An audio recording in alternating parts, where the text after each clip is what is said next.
Hello, fellow humans. Long time no see. So sorry about the delay. Sometimes life gets in the way, and that wasn't supposed to rhyme, but we'll leave it. Today we have a story coming from Africa, from the Baganda People. We are using this book, and let's just get into it. Walukaga and the Iron Man. A very long time ago, there was a king who called Walukaga, chief of the smiths, and gave him a great quantity of iron, and said, "I want you to make a real man for me, one who can walk and talk, and who has blood in his body, and who has brains." Walukaga took the iron and went home, but he was at a loss for what to do, and no one else could advise him on how to set about making the real man. He went out among his friends, telling them what the king had said, and asked what he had better do. No one was able to give him any advice, however. They all knew that the king would not accept anything short of an honest trial, and would punish the man for not carrying out his commands. On the way home one day, Walukaga met a former friend who had gone mad, and who lived alone on some wasteland. Walukaga did not know that he was mad until he met him.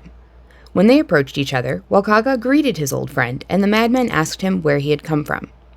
Walukaga reasoned for a moment, and then said to himself, "Why should I not tell him my story? Even though he is mad, he used to be my friend." So he answered, "I have come from some friends where I have been trying to get advice." The madman asked what advice he wanted, and Walukaga told him all the king had said, and about the work he had given him to do, and how he had given him the iron, and then added, "What am I to do?" The madman answered, "If the king has told you to do this work, go to him and say that, if he really wishes to have a nice man forged, he is to order all the people to shave their heads and burn the hair until they have made up 1,000 loads of charcoal.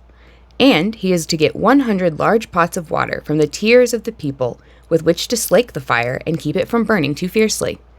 Walukaga returned to the king and said to him, "My lord, if you wish me to make this man quickly and well, order the people to shave their heads and burn their hair, and make 1,000 loads of charcoal out of it for me to work the iron into the man.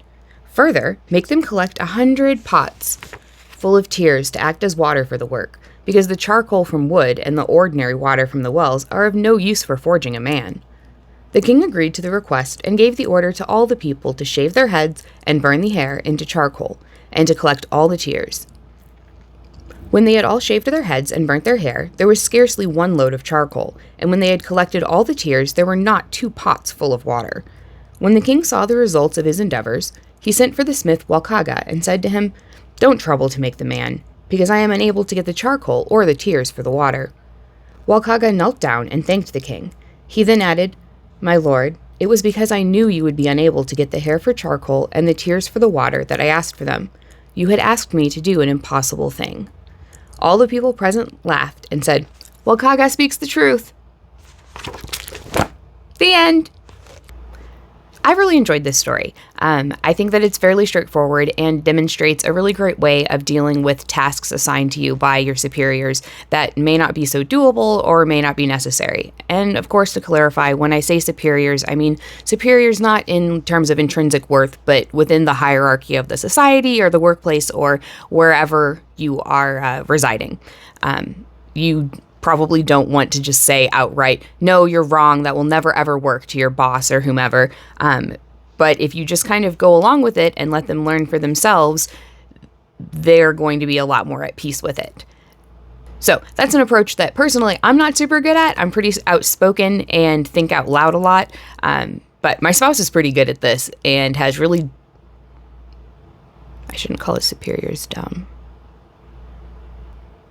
Anyway, this story originally had a really long name.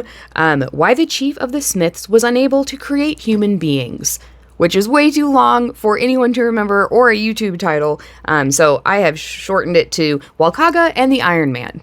A couple of things that I tripped over when I was just checking pronunciations. Walukaga seems to just kind of ignore the U in the middle of it, which I found interesting. But to be fair, I learned the pronunciation from the introduction to a stand-up comedian named Walukaga. Walukaga. And so the announcer is like, "Sir Matthias Walukaga!" So maybe you say the U if you're not yelling it, but I like Walukaga. So that's what we're going with. And then this story comes from the Baganda People, and I found the language around this pretty interesting and difficult, honestly. So the people are called the Baganda people, and they live in a micronation within the nation of Uganda, called Baganda. The singular for a Bagandan person is Muganda with an M, and you can also use Waganda instead of, I think, any of these words, which made me wonder if that's where Wakanda came from, like from Black Panther in the Marvel universe. Actually, when I asked Echo how to pronounce Baganda, or like where it is, just in case, she started telling me about Wakanda. Like, interesting, but not helpful.